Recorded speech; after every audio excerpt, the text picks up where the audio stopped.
year, that senior year, selects the next group from the junior class. Within the order, each group of 15 are known as clubs. I call them cells because they're very close to the Jacobin cell, the revolutionary cells, but internally they refer to them as clubs. Each club has an identifying number. For example, Averell Harriman is a very influential member of the order, the son of Edward Harriman, the railroad magnate. Harriman was initiated in 1913. His club number is D111. All the other 14 of D111 have died off. Averell Harriman is the only one left. To come to the other part of your question, who are some of the significant members? Today, two men stand out. One is Averell Harriman, who is I suppose, the chief financial angel of the Democratic Party. The other is Vice President George Herbert Walker Bush. The Bush family is quite prominent within the order. Now, if you go back in history a little, you'll find that George Bush's father, Prescott Sheldon Bush, was also a member of the order. He was a member of Brown Brothers Harriman, which is the Harriman private banking company. So today you've got two men who are supposedly in politics in opposition, Bush and Harriman, actually the members of the same secret society. And Bush's father was not only a member, he was a partner in what was then Harriman and Company, which later became Brown Brothers Harriman. So behind the scenes, and this is something you don't see until you investigate it, people who appear to be in opposition politically or financially or industrially or in many ways are working together. Other members might be William Buckley. Now, William Buckley became a member in 1949, but the preceding class to that was Bush, 1848. So you get Bush was amongst the 15 who selected Buckley.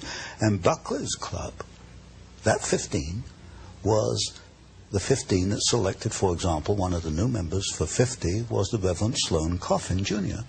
The Reverend Sloane Coffin Jr. at Yale was at the core of the anti-Vietnamese war disturbances on Yale campus. This is typical.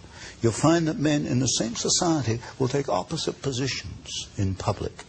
So you've got William Buckley, whom I call a House Conservatism member, but so is a man, for example, called Edwin Burt, who has a string of communist affiliations, which is about that long. And we'll get into this later. The method they use is that of the Hegelian dialectic. Thesis played against antithesis leads to a synthesis. In other words, for Hegel, for history to make progress, you have to have conflict. And when you look at the key people in the order, you will find that they generate conflict. So Bush and Harriman politically are conflicting. Coffin and Buckley, although part of the same order, are in public conflicting with one another because conflict leads to the new synthesis. Other prominent members, one of the most prominent was Howard William Taft, the only man to be both President and Chief Justice of the United States. The Taft family founded the order in the United States. There have been 8 members, 8 Taft family members within the order. Taft was probably the most prominent member around the turn of the century, 1910, 1920. Stimson, who was Secretary of War under Taft, then Secretary of State under Hoover, Secretary of War under Roosevelt. In other words, at that level, politics disappears, and people often wonder, why does a Democrat join a Republican administration? If you check back, you'll find often it's not as a member of the order. So key people would be people like Taft, Stimson, Archibald MacLeish, who wrote the Constitution for UNESCO, also Librarian of Congress, the Bush family, the Walker family, and above all today, if there's a godfather in the order, it's Averell Harriman. Exactly what causes does the order espouse, and why are these divergent to those of our founding fathers? Well, the causes one can only deduce at this point from the operations of these men as individuals and working together. They want to acquire power above all. Power Political to do what? power. As you look at their actions, the political power is to bring about what they call a new world order, which is a one world.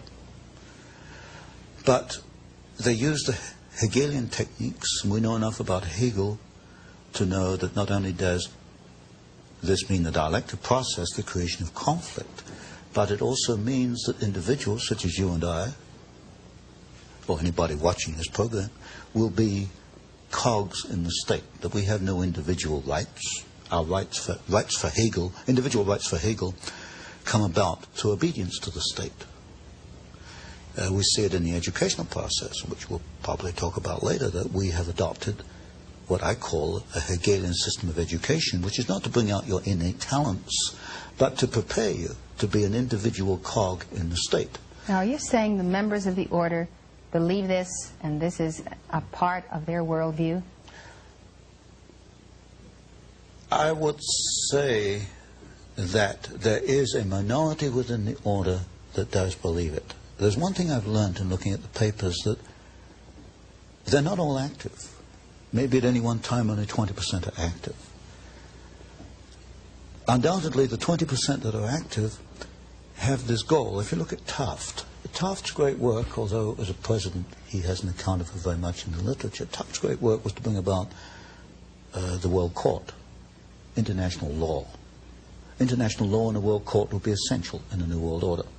If you take, for example, the career of Bush, Vice President Bush, when he was ambassador to the United Nations, he helped a process called Mondialization, which was a process by which an individual American city would adopt United Nations stature. In other words, it's a diminution, a dilution of U.S. sovereignty. So if you look at these individuals, Stimson is another very good example.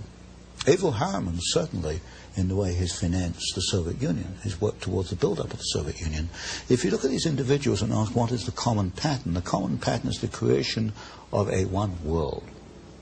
Now, supposedly, these people believe that they are great benefactors of our society, the wise men, those who are especially endowed to rule, and who also believe that the best interests of America happen to be their own best interests as well.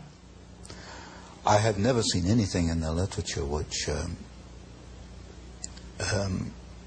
leads me to believe that they have our individual rights in their hearts. What I do see in the literature and in the documents is a ruthless drive to acquire power for themselves and to help each other, because this is one of the tenets of the order, that if you have three men coming before you for a job, the preference absolutely goes to your brother in the order. This is, in my book, The Order, Introduction to the Order, I call these chains of influence.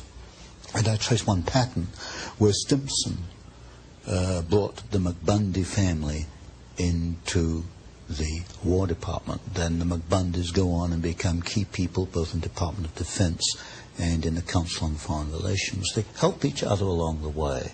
And when you get even a small number of men doing this, it can exert a very powerful force, a very powerful influence.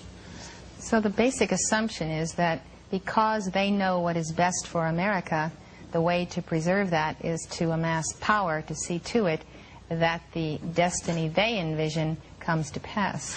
My assessment is they're not thinking what is best for America, they're thinking what is best for the order. What is best for the order first. Is what is best for America. In the first, in their that eyes. order. Yes, in their eyes. What's good for us has to be good for America, so we will remold America according to their pattern. That's right. Yeah.